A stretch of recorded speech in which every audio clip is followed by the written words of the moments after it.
Hello guys, welcome to our channel. This is Teja. ప్రస్తుతం మనతో పాటు సీనియర్ జర్నలిస్ట్ జగదేవ్ గారు. నమస్తే సార్. నమస్తే. సో అట్లూరి పూర్ణచంద్రరావు ఇతను ఒకప్పుడు ప్రొడ్యూసర్. రీసెంట్గా అతను ఒక విషయంపై మాట్లాడడం జరిగింది. అజిత్, అవును, తమిళనాడు సూపర్ స్టార్ తలా అజయ్, రైట్. సో అతను ఇన్ని రోజుల్లో చాలా రోజుల నుంచి అతనితో ట్రావెల్ చేశాను, కానీ రజనీకాంత్ గారితో ఉన్నంత వాల్యూ ఇతని దగ్గర లేదని చెప్పేసి ఒక స్టేట్మెంట్ అయితే ఇవ్వడం జరిగింది. సో దాని గురించి అదే రజనీకాంత్ గారు కూడా నన్ను ఎన్నిసార్లు తిప్పించుకోలేదు, ఈయన తిప్పించుకున్నాడు నాకు ఇవ్వాల్సిన అమౌంట్ కోసం అన్నట్టుగా మాట్లాడారు. Lakshmi productions, Lakshmi pictures banner వాళ్ళు. అట్లూరి పూర్ణచంద్రరావు గారి పేరు బాగా అప్పట్లో, అంటే మీడియా, ఈ సోషల్ మీడియా లేని రోజుల్లో కూడా ఆయన పేరు బాగా వినపడేది. ఇప్పుడు రజనీకాంత్ గారు లాంటి వాళ్ళతో 9 సినిమాల వరకు చేశారండి ప్రొడ్యూసర్గా. అమితాబ్ చాలామందితో చేశారు. అయితే అజిత్ గారిని నేము ఫేము ఈ తలా అజిత్ అనుకున్నంత పేరు లేని రోజుల్లో కూడా అసలు తెలుగు ఇండస్ట్రీకి పరిచయం చేసిందే తను, నేను ప్రొడ్యూసర్గా అని ప్రేమ పుస్తకం ఉన్న సినిమా వచ్చింది, దానికి ప్రొడ్యూసర్ ఆయనే. అయితే ఏంటంటే అది ఎవరు కాదు, మన గొల్లపూడి మారుతీరావు గారు చనిపోయారు కదా, వాళ్ళ అబ్బాయి దానికి డైరెక్టర్. ఫస్ట్ టైం పాపం మైక్ పట్టుకున్నాడు ఆయన. కాకపోతే దురదృష్టవశాత్తు ఆ సినిమా అవుతున్నప్పుడు వైజాగ్లో షూటింగ్ అవుతుంది. నాకు చిన్నప్పుడు బాగా కథలుగా చెప్పుకున్నారు. అంటే షార్ట్ ఎక్స్ప్లెయిన్ చేస్తున్నాడంట, ఇక్కడ నిలబడాలి ఇలా చేయాలని. చేస్తుంటే కెరటం వచ్చి వెనక నుంచి సముద్ర కెరటం వచ్చి కొట్టడం, స్లిప్ అయిపోయి జారి పడిపోయి అక్కడంతా రాళ్ళు ఇలాగ ఉంటాయి కదా బీచ్లో, ఆ రాళ్ళ మీద పడిపోయి తలకు తగిలిస్తుంది, స్పాట్లో చనిపోయాడు. చాలా దురదృష్టకర విషయం అది. కాకపోతే ఆ తర్వాత అది గొల్లపూడి మారుతీరావు గారు మిగతా సినిమా ఆయనే పూర్తి చేశారు. తర్వాత వాళ్ళ అబ్బాయి పేరు అతని పేరు గొల్లపూడి శ్రీనివాసరావు గారి పేరు మీద అవార్డు కూడా ఇచ్చేవారు మారుతీరావు గారు బతుకున్నంతవరకు. మరి ఇప్పుడు ఉందో లేదో తెలియదు. సో అప్పటికే అజిత్ గారి పేరు శ్రీకర్. ఆ సినిమా టైంకి శ్రీకర్, అప్పటికి స్క్రీన్ నేమ్ శ్రీకర్. తర్వాత అజిత్, తమిళ్కి వెళ్ళడం తలా అజిత్.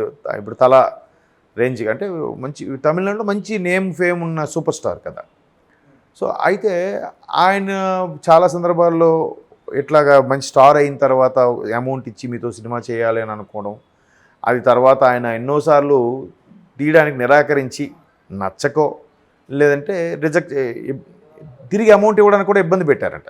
అంటే ఇప్పుడు ఎలా ఉంటుందంటే ఇక్కడ 2 వెర్షన్లు ఉంటాయి. ఒకటి ప్రొడ్యూసర్గా ఆయన ఏమన్నారు, నాకు ఆయన అప్పుడు ఇబ్బంది పెట్టారు, అప్పటి నుంచే ఇండస్ట్రీ చాలా చేంజెస్ చూశాను, ఆ తర్వాత నుంచి చేంజ్ అయింది. ఒకప్పుడు ప్రొడ్యూసర్లు వేరు. ఒకప్పుడు ప్రొడ్యూసర్లు అంటే మీరు చాలా ఈ మధ్యకాలంలో సోషల్ మీడియాలో వైరల్ అయింది, మీరు అబ్జర్వ్ చేస్తే ప్రొడ్యూసర్ ఒక్కడే కుర్చీలో కూర్చుంటే అప్పుడు అరుగులు ఉండేవి, గుమ్మం అంటారు ఇంటి ముందు. ఆ గుమ్మంలాగా అరుగు మీద కూర్చుంటే ప్రొడ్యూసరు కింద చాపేసి గట్టు మీద, అది ఎత్తుగా ఉంటుంది, అక్కడ చాపేస్తే మిగతా నటులు యాక్టర్స్ కూర్చునేవారు. ఆ ప్రొడ్యూసర్ పైన కూర్చుంటే నాగేశ్వరరావు గారు, ఎన్టీ రామారావు గారు కూడా నేల మీద కూర్చుని ఉన్నట్టుగా కూడా ఒక ఫోటో సోషల్ మీడియాలో వైరల్ అయింది ఆ మధ్యకాలం. అంటే ప్రొడ్యూసర్కి అంత ఇంపార్టెన్స్ ఉండేది, ప్రొడ్యూసర్ లేకపోతే సినిమాయే లేదు, సినిమా రంగమే లేదు అని చాలామంది. వాస్తవం అది, అంతే కదా. తండ్రి, కుటుంబానికి తండ్రి ఎలాగో సినిమా ఇండస్ట్రీకి తండ్రి ప్రొడ్యూసర్. సో ఆ వాల్యూస్ రాను రాను తగ్గిపోయాయి, ఇప్పుడు హీరో ఓరియంటెడ్ అయిపోయాయి అనేది కూడా చాలామంది అభిప్రాయం. మేబీ ఆయనకు కొంత ఇమేజ్ వచ్చిన తర్వాత అజిత్ గారికి ఇప్పుడు అన్ని సినిమాలు ముందు ఒప్పుకుని చేయలేరుగా, కొన్ని రిస్ట్రిక్టెడ్ ఉంటాయి. ఇంత ఇమేజ్ వచ్చాక ఇలాంటి సినిమాలు, కమర్షియల్ సినిమాలు, మాస్ సినిమాలు నాకు సూట్ అవుతాయి అవ్వ, ఇప్పుడు ఇది చేస్తే హిట్ అవుద్దా ఫట్ అవుద్దా, ఇట్లాంటి ఆలోచించుకొని కొన్నిసార్లు స్టెప్ బ్యాక్ అవుతారు. కొన్నిసార్లు ఈ క్రేజ్ మీద వరుసగా ఒక 4-5 సినిమాలు ఒప్పేసుకొని ముందు అమౌంట్ తీసుకున్న వాళ్ళకి హ్యాండ్ ఇవ్వడం జరుగుతుంది. అలా కూడా అయ్యుండొచ్చు. అంటే ఎందుకు నేను చెప్తున్నానంటే అట్లూరి పూర్ణచంద్రరావు గారు అజిత్ గురించి ఈ విధంగా చెప్పారు, ఆయన కొద్దిగా ఇబ్బంది పెట్టాడు అప్పట్లో నాకని. కానీ అజిత్ అనే వ్యక్తి గురించి చాలా సందర్భాల్లో చాలా విషయాలు మంచిగా విన్నాను. ఆయన కింద పనిచేసే వాళ్ళని బాగా చూసుకుంటాడని, వాళ్ళ కోసం సెపరేట్గా ఇల్లు కూడా కట్టించి ఇచ్చాడని. ఈయనంటే మన మాజీ ముఖ్యమంత్రి, తమిళనాడు మాజీ ముఖ్యమంత్రి జయలలిత గారికి చాలా అభిమానం అని, ఒకవేళ ఆవిడే బ్రతిక ఉంటే అజిత్ గారు ఇప్పటికి రాజకీయాల్లోకి వెళ్ళేవారేమో, నెక్స్ట్ తమిళనాడు ముఖ్యమంత్రి అజిత్ గారు అయ్యుండేవారేమో అని కూడా చాలా వార్తలు విన్నాను. అజిత్ గారికి ఎటువంటి రూమర్స్ కానీ ఇవేవి లేవు, జనరల్గా ఆయన పార్టీస్ గట్రా వెళ్ళరు, ఎప్పుడు ఏదైనా అయితే ఫ్యామిలీతోనే ఎంజాయ్ చేస్తారు, అవసరమైతే గుప్త దానాలు చేస్తుంటారు, సీక్రెట్గా వాళ్ళకి వీళ్ళకి ఇవ్వడం చూస్తుంటారు. ఎక్కువగా రేసులు అంటే ఇష్టం. కారు రేసుల వైపు A1 రేసులకు వెళ్ళిపోతుంటాడని, అట్లా యాక్సిడెంట్లు అవ్వడం వల్ల కూడా కొన్నాళ్ళు సినిమాలకు దూరం అయ్యారని రకరకాలుగా వార్తలు. అంటే నేషనల్ లెవెల్లో కూడా మంచి ఇమేజ్ ఉన్న స్టారు తలా అజిత్. బట్ ఈయన ఏంటంటే జనరల్గా ఎలా ఉంటుందంటే, అరే నేను వీడికి పాఠాలు నేర్పించాను రా, ఇప్పుడు వీడు చూడరా పెద్ద ఇదే, ఇప్పుడు కనీసం నేను చూస్తే పట్టించుకోడరా అని మన ఊర్లో చాలామంది దగ్గర వింటుంటాం.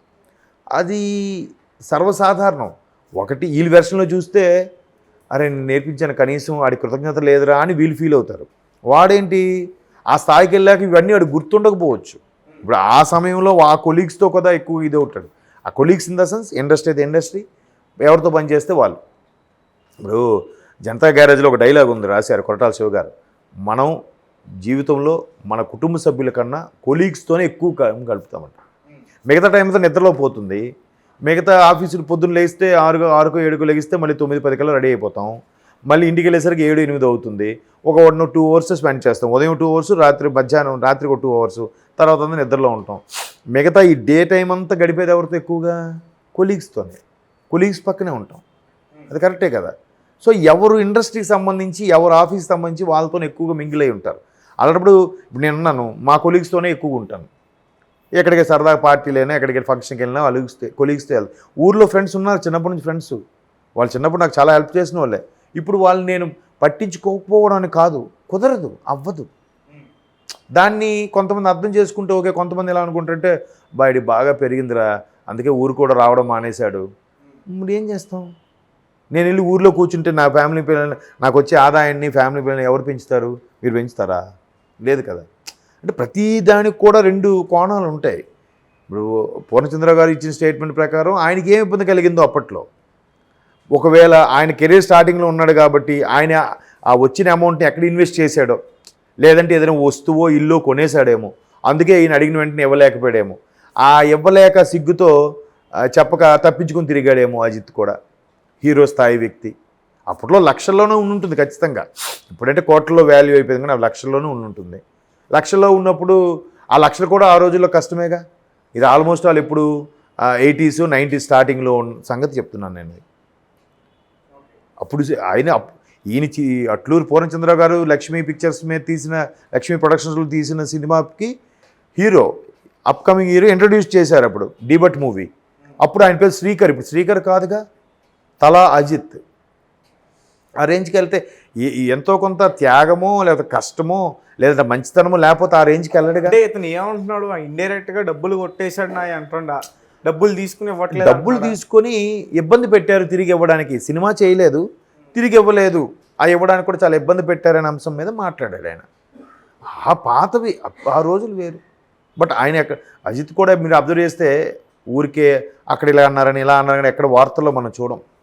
ఇప్పుడు తమిళ సంఘాలు కొన్నిసార్లు యూనియన్లు మీటింగ్లు పెట్టుకుంటుంటాయి, నడిగర్ సంఘం అని, అంటే యాక్టర్స్ అందరిది కూడా. అలాంటప్పుడు కూడా ఆయన ఎప్పుడు కనబడు, మీరు అబ్జర్వ్ చేయండి. విజయ్, రజనీకాంత్, కమల్ హాసన్ వీళ్ళందరూ కూడా వస్తారు. ఆయన వచ్చేది తక్కువ, చాలా రేర్. రాడు ఆయన దేనికి. ఆయన లోకం, ఆయన ప్రపంచం. అంటే ఆల్మోస్ట్ ఒక విధంగా చెప్పాలంటే మన తెలుగు ఇండస్ట్రీలో పవన్ కళ్యాణ్ ఎలాగో తమిళ ఇండస్ట్రీలో అజిత్ అలాగే. ఇంటికి ఎవరు వెళ్ళినా కూడా మర్యాదపూర్వకంగా ఆయన బిర్యానీ సూపర్గా చేస్తాడంట. ఆయనే స్వయంగా బిర్యానీ చేసి వండి పెడతాడంట. అంటే చాలా మంచి క్వాలిటీస్ ఉన్నాయని విన్నాను నేను. ఎవరైనా సినిమా ఇండస్ట్రీలో ఎవరైనా చనిపోయారన్నా కూడా వెంటనే వెళ్ళి చూడడానికి వెళ్తాడు. అవ్వకపోతే వాళ్ళ అసిస్టెంట్కి ఎవరు కూడా అమౌంట్ ఇచ్చి పంపిస్తాడు. అంటే అతనికి అంత మంచి పేరు ఉంది కాబట్టి అతని మీద బురద జల్లే ప్రయత్నమా? అలా కూడా అనుకోకూడదు. ఇతనికి ఏ సందర్భంలో ఈ మీడియా మిత్రులు కలిశారో ఆ టాపిక్ పాత జ్ఞాపకాలు నెమరు వేసుకున్నారు. నెమరు వేసుకున్నప్పుడు అన్నీ చెప్పుకున్నాడు, మంచి చెడులు కూడా ఉంటాయి కదా. అట్లాంటి సందర్భంలో పాత జ్ఞాపకం ఒకటి చెప్పుంటారు ఆయన పూర్ణచంద్రరావు గారు. దాన్ని ఎలాగో నేము ఫేమ్ ఉన్న స్టార్ కాబట్టి మన వాళ్ళకి మీడియా వాళ్ళకి న్యూస్ కూడా కావాలి కాబట్టి దాన్ని అట్లా వేసి ఉండొచ్చు. బురద జల్లే ప్రయత్నం అయితే కాదు కదా. నాకు ఇబ్బంది పెట్టారు అంటే ప్రొడ్యూసర్కు ఉన్న వాల్యూ ఇండస్ట్రీ చాలా చేంజెస్ అయిపోయాయి కదా. ప్రొడ్యూసర్ వాల్యూ ఏముంది, డైరెక్టర్కి వాల్యూ ఏముంది, హీరో ఓరియంటెడే కదా. ఇప్పుడు మొన్న ఆ రాధిక ఆప్టే ఆవిడ అదే స్టేట్మెంట్ ఇచ్చింది కదా, తెలుగు ఇండస్ట్రీలో హీరో ఓరియంటెడ్ మూవీసే నడుస్తాయి, కాస్టింగ్ క్రౌచ్ లాంటి ఇబ్బందులు నేను ఎదుర్కొన్నాను, ఓన్లీ హీరో బేస్ చేసి హీరోయిన్ ఉందంటే జస్ట్ నామకే వస్తే ఉంది అన్నట్టుగా ఉంటాయని కూడా ఆవిడ చెప్పారు. అది వాస్తవమే. హీరో బట్టే సినిమా కూడా నడుస్తున్నాయి ఇవాళ రేపు. అట్లా మారిపోయింది. ప్రొడ్యూసర్ ప్రయారిటీ పోయింది.